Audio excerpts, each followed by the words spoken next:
Espera. Antes de que te revele lo que sucedió en esta increíble historia.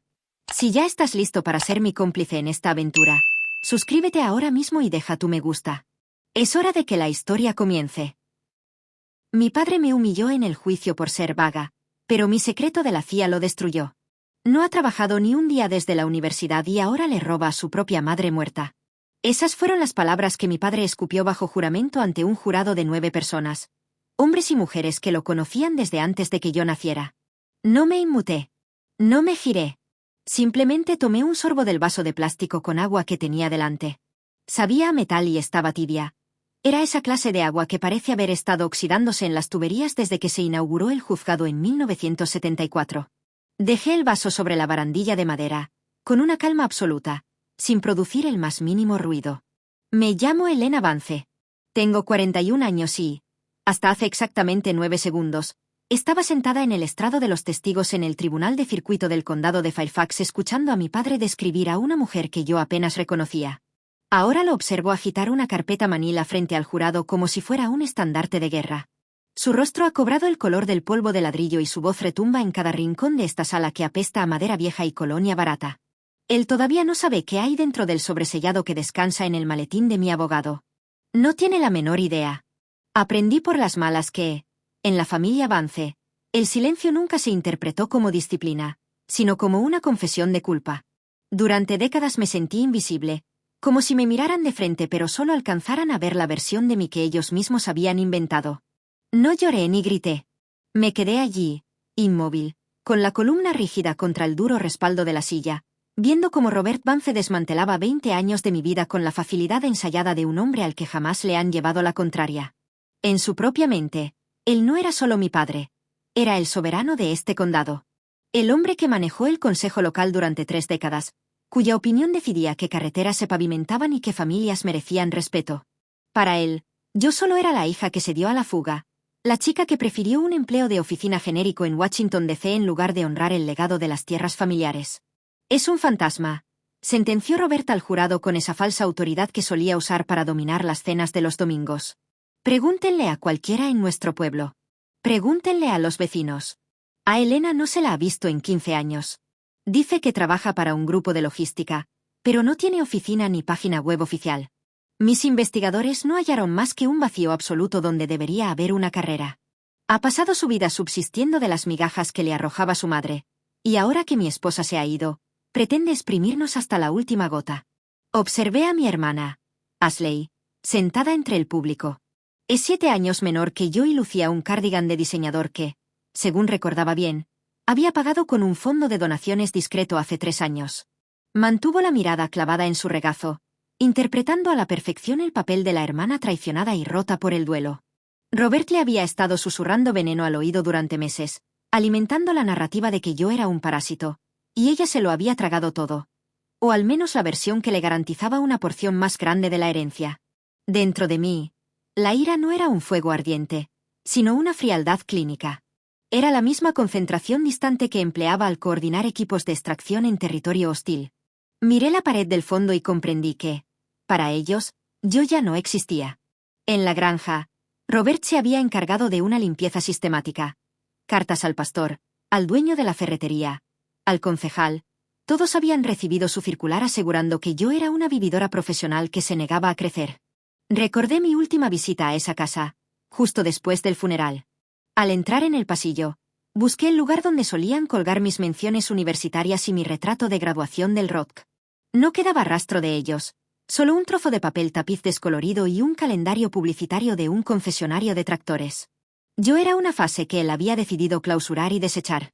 Ese es el vacío doloroso que se abre cuando quienes te criaron deciden que tu valor es nulo porque son incapaces de comprender el poder que ostentas. Señorita Vance, el abogado de Robert, Gerald Davis, se me acercó con una mueca de superioridad. ¿Puede proporcionar a este tribunal una sola prueba verificable de que ha tenido un empleo remunerado en algún momento de la última década? ¿Un recibo de sueldo? ¿Una declaración de impuestos? ¿Alguna prueba que no sea una simple sombra? Lo miré fijamente a él y luego a mi padre. Robert estaba repantingado en su asiento, con los brazos cruzados y una expresión de triunfo estúpido. Estaba convencido de que me tenía acorralada en un mundo de burocracia y registros públicos. Trabajo en análisis de operaciones, respondí, manteniendo mi voz en un tono peligrosamente bajo. Mis clientes valoran la discreción por encima de todo. Los registros existen, pero su incapacidad para acceder a ellos no es mi responsabilidad. Es su limitación. Robert soltó una carcajada seca que golpeó las paredes revestidas de madera. ¿Discreción? Eras una burócrata, Elena. Una secretaria glorificada. No intentes disfrazar tu vagancia con palabras rebuscadas. Sentí el frío metal del broche del fénix plateado presionando contra mi pecho bajo la blusa. Él no tenía la menor idea de que, mientras se quejaba del precio del forraje en el restaurante del pueblo, yo estaba encerrada en habitaciones sin ventanas en Langley tomando decisiones que alteraban las fronteras de las naciones. Había pasado 15 años en la oscuridad, aceptando sus insultos y su lástima, porque la alternativa significaba una violación de la seguridad nacional. Pero hoy, el precio del silencio se había agotado. Para él, mi vida era un folio en blanco. Creía ciegamente que el éxito de una mujer se medía por su utilidad para el legado de un hombre o por su ruido en una reunión municipal. El precio del silencio, pensé, mientras corregía mi postura en el estrado. Esa es la frase que usamos en la agencia. Es lo que pagas por ser el escudo. Cuando eres realmente buena en lo que haces, nadie conoce tu nombre. No hay desfiles, no hay medallas públicas. Solo hay una habitación gris y una línea de comunicación segura. No tenía ni idea de que yo había sido el arquitecto invisible de su bienestar. Cuando el sistema de riego de la granja falló en 2018 y Robert se vio ante una pérdida de 6 cifras, creyó que un milagro en forma de subvención agrícola privada lo había salvado. No fue un milagro. Fueron $136.000 de mi paga de combate, canalizados a través de 3 empresas fantasma que yo misma diseñé para que él no sufriera la humillación de aceptar dinero de la hija que ya había repudiado. Yo pagué la maestría de Ashley bajo el disfraz de una beca anónima. Yo pagué los cuidados médicos de mi madre cuando el seguro se lavó las manos. Yo era el fantasma en sus cuentas bancarias, la mano oculta que sostenía su mundo, y ahora usaban ese mismo secreto como un puñal para degollarme. Dinos, Elena. Gerald Davis se inclinó hacia mí. Su aliento apestaba a café rancio y a una confianza que no se había ganado. Ya que tienes tanto éxito en esa oficina misteriosa, ¿por qué tu madre sintió la necesidad de incluir una cláusula de empleo activo en su fideicomiso? ¿Fue porque sabía que su hija mayor era una holgazana? ¿Una mujer que prefería las sombras de Washington al trabajo honrado de la granja? Miré al jurado y vi cómo asentían. En un pueblo pequeño, el trabajo honrado se mide en callos, no en analizar interceptaciones desde una barcaza en Fort Meade. Mi madre entendía la naturaleza de mi trabajo mejor que nadie en esta sala, dije, y mi voz cortó el aire como una cuchilla de hielo. Ella sabía que mi vida me exigía ser invisible. Incluyó esa cláusula no para castigarme, sino para proteger el fideicomiso de personas que intentarían alegar que yo no aportaba nada a la sociedad solo porque no veían mis resultados en el noticiero local. Robert soltó una risotada estridente.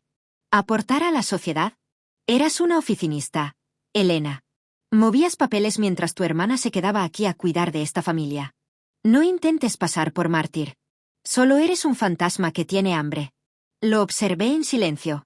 Este era el hombre que, cuando yo tenía 12 años, me dijo que yo era una fase pasajera, no un futuro. No podía concebir un mundo donde yo tuviera más autoridad que todo el Consejo del Condado reunido. Esto no tiene nada que ver con el dinero, ¿verdad, Robert? Pregunté, eliminando por completo el título de padre. La sala se sumió en un silencio sepulcral. Se trata de control. No pudiste controlar hacia dónde me dirigía, así que decidiste reescribir mi pasado. Le estoy mostrando al mundo quién eres de verdad, bramó él, con el rostro tornándose de un tono púrpura alarmante.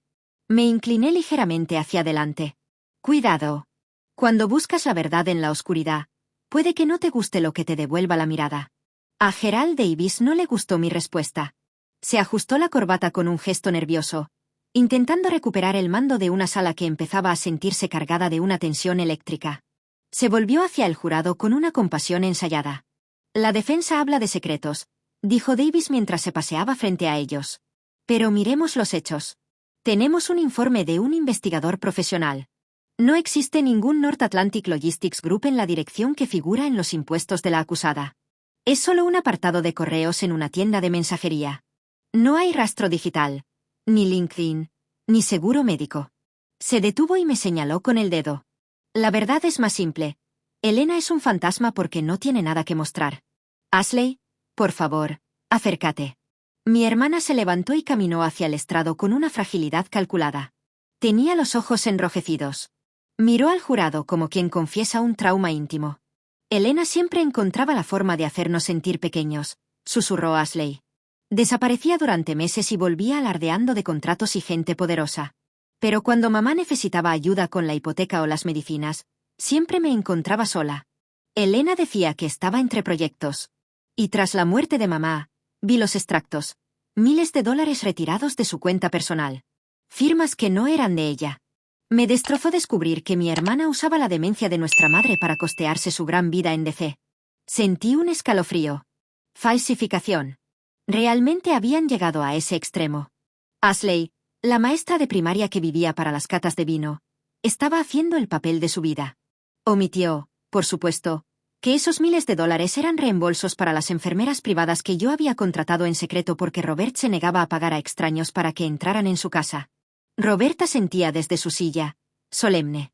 Creía que ya había ganado, que tras décadas construyendo una catedral de mentiras, por fin estaba colocando la última piedra. «Su señoría», exclamó Davis con un tono teatral. «Presentamos la prueba número 12. Un peritaje forense sugiere que las firmas de estos retiros son fraudulentas. Es evidente que Elena Vance no solo ha violado la cláusula del fideicomiso, sino que ha saqueado el patrimonio familiar». El jurado me clavó la mirada. Para ellos, yo era la chica de ciudad que había olvidado sus raíces para robarle a una muerta. El aire en la sala pesaba como el plomo, pero no busqué el apoyo de mi abogado ni miré a Robert.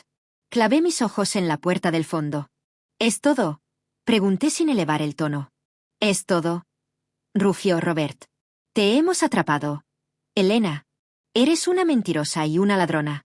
«Señor Vance, haga el favor de sentarse», ordenó el juez Miller, aunque su voz sonaba extrañamente distraída. Estaba examinando con intensidad el pin del fénix en mi solapa. Me volví hacia mi abogado, Marcus Thorne. Marcus no pertenecía a este mundo de colonias baratas y blazers de domingo. Vestía el traje como si fuera una armadura de combate. Había pasado 20 años en el cuerpo de abogados militares antes de representar a clientes con mi perfil. Marcus se puso de pie, sin aspavientos, y abrió su maletín. «Su señoría», dijo Marcus con una voz de barítono que impuso un silencio absoluto. «La investigación del demandante ha sido exhaustiva para los estándares civiles, pero buscaba a una persona que, por razones de seguridad nacional, tiene prohibido existir en bases de datos públicas. Dado que se ha alegado un fraude criminal, mi cliente ha recibido una exención limitada bajo el título 10, sección 144. Extrajo un sobre negro, pesado y sellado con cera. Tenía el relieve del águila dorada de la Oficina del Director de Inteligencia Nacional. Deseamos presentar una declaración verificada de servicio y situación laboral, autorizada exclusivamente para revisión judicial». La sonrisa de Robert no se borró de golpe. Parpadeó, como una bombilla antes de fundirse. Gerald Davis frunció el ceño y se acercó para inspeccionar el sobre. «¿Qué es eso?», preguntó perdiendo la compostura. «¿OVNI? Eso no tiene cabida en una disputa de herencia». «Tiene todo que ver», replicó Marcus. Se acercó al estrado y la energía de la habitación cambió por completo, volviéndose densa. El juez Miller ya no parecía un magistrado de condado cansado. Parecía un hombre que acababa de ver un fantasma de su propio pasado militar. «Abogado». La voz del juez Miller bajó una octava. «¿Está afirmando que este documento contiene información clasificada bajo el más alto nivel de seguridad?» «Así es, su señoría», confirmó Marcus con firmeza. La CIA ha autorizado una divulgación restringida para este tribunal. El documento ratifica el empleo activo y continuo de la acusada durante los últimos 15 años. También clarifica la verdadera naturaleza del grupo logístico del Atlántico Norte. Robert se levantó de un salto, haciendo chirriar la silla. «Esto es un truco. Es una administrativa. He visto su casa. No es nadie». «Siéntese, señor Vance», gritó Miller sin siquiera dignarse a mirarlo. Sus ojos seguían fijos en mi insignia. Yo recordaba ese pin. No era una joya decorativa, sino una distinción por servicios en zonas grises. Miller lo conocía porque él mismo había sido coronel en los Marines. Había visto ese emblema en salas de situación en Bagdad y en búnkeres de Virginia. Sabía que la mujer en el estrado no era ninguna vagabunda. El juez tomó el sobre y usó un abrecartas de plata con una deliberación agónica. El silencio era tal que se oía el zumbido de los fluorescentes del techo. Robert respiraba con dificultad y Ashley se mordía el labio, mirando alternativamente al juez y a mí. Miller extrajo el documento. Lo leyó una vez. Luego otra. Conté los segundos. 1, 2, 3. Se quitó las gafas y las dejó sobre la mesa. Cuando levantó la vista, su rostro era el de un oficial al mando. Señor Davis, dijo Miller, y su voz resonó con un peso aterrador. Usted ha construido este caso sobre la premisa de que Elena Vance es una nada. La ha acusado de fraude, robo y holgazanería. Hizo una pausa dramática y clavó la mirada en mi padre. Tengo ante mí una declaración oficial del director de Inteligencia Nacional. Confirma que Elena Vance ostenta el rango de nivel 4 del Servicio Superior de Inteligencia. Durante la última década y media, se ha desempeñado como directora de operaciones de la Agencia Central de Inteligencia. La sala no solo enmudeció, se volvió gélida. A Robert se le cayó la mandíbula, literalmente. Ashley emitió un pequeño quejido ahogado. El grupo logístico del que usted se mofaba, continuó Miller con un fuego frío en los ojos. Es una designación de cobertura de nivel 1 creada por el Departamento de Defensa. Los espacios en blanco en la vida de la señora Vance no son pruebas de su fracaso, sino de su excelencia. Ella no se estaba escondiendo en Washington, señor Vance. Estaba protegiendo el mundo en el que usted vive. Miller me miró y, por primera vez en 21 años, me sentí vista. Reconocida de verdad. Alguacil, ordenó el juez. Asegure las puertas. Nadie sale de aquí. Este procedimiento pasa a ser de carácter reservado. Y señor Davis, le sugiero que considere retirar su demanda de manera inmediata. Robert intentó articular palabra, pero solo emitió un graznido. Ella solo era analista. Nos dijo que era analista. Me incliné hacia él y mi voz fue un susurro afilado. Te conté lo que estabas autorizado a saber, Robert. Nunca hiciste preguntas porque quisieras conocerme. Aceptabas mis respuestas porque encajaban en la historia que necesitabas contar. El silencio que siguió ya no era opresivo para mí, sino para él. Robert Vance parecía un hombre de piedra abandonado en el camino. Sus manos, esas manos rudas que me habían señalado con tanta saña, ahora eran un manojo de temblores. Gerald Davis ni siquiera intentó objetar. Miraba al suelo mientras su carrera se desintegraba sobre la madera pulida. Sabía que retirar la demanda no era una opción, sino una clemencia que debía suplicar. El juez Miller entrelazó sus manos sobre el estrado. Desestimo esta demanda con perjuicio, sentenció. Cada palabra golpeó como un mazo. Además, este tribunal impone sanciones al demandante por valor de $45.200 en concepto de costas legales y por la carga administrativa impuesta al Departamento de Defensa. Y, señor Vance, concedo a la demandada $50.000 en daños por difamación, que se detraerán inmediatamente de su parte de la herencia familiar. La boca de Robert se abría y cerraba sin emitir sonido.